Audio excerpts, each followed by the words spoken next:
अस्सलामुअलैकुम। आज जो टॉपिक है वो दो डिजीज़ेज़ हैं आई से रिलेटेड।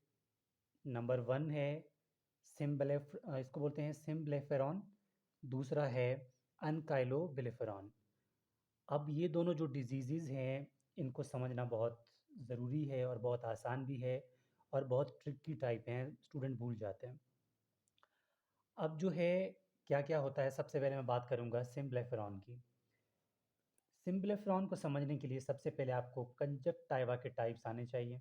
ठीक है, कंजक्टाइवल। ठीक है, ये अगर नॉर्मल ह्यूमन आई है, ठीक है, ये जो वाइट वाइट आपको एरिया नज़र आ रहा है ना, तो इसको बोलते हैं हम बल्बर कंजक्टाइवा। Bulbar conjunctiva.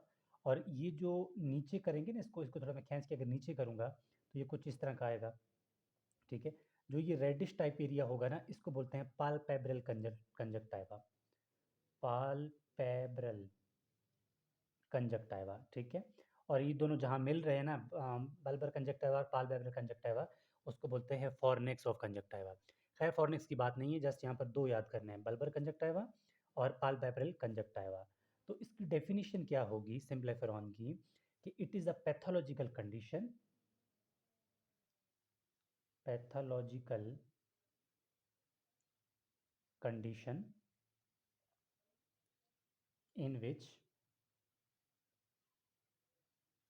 ठीक है, pathological condition in which bulbar, ठीक है, bulbar and palpebral, bulbar conjunctiva, bulbar and palpebral conjunctiva forms forms abnormal forms abnormal adhesion,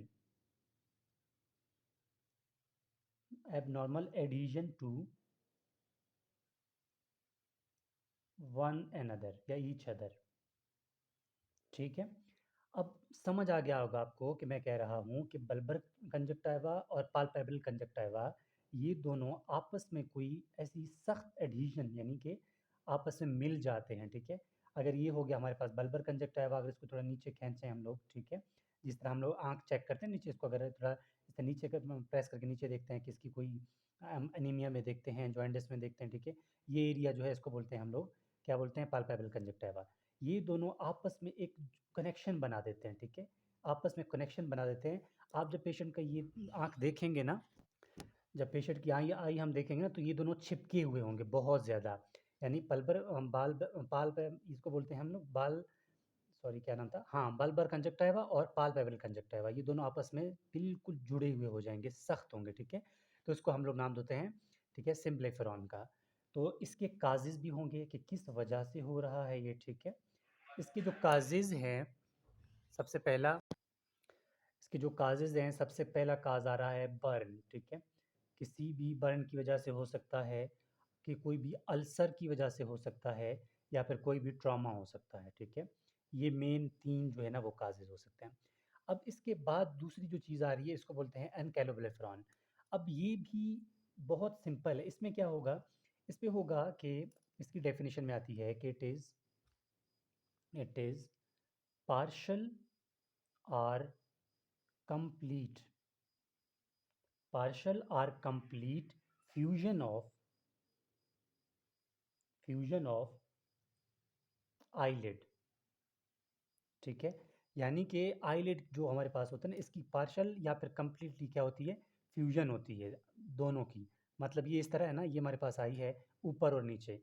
इस कंडीशन में क्या होगा कि ये बिल्कुल, ये जो दोनों आईलिड है ना, ये बिल्कुल ऐसे एडहेरेंट होगा, पेशेंट जो है ना बिल्कुल खोल भी नहीं सकता है आँखें, बिल्कुल बंद होंगे ये दोनों। ठीक है, तो इसको हम नाम देते हैं एनकाइलोबिलिफेरॉन की। तो ये था हमारे पास के जो हमारे पास सिम्प्लिफेरॉन और एनकैलोबिलिफेरॉन जो है वो क्या क्या होते हैं। तो होपफुली आपको यहाँ तक समझ आ गया होगा।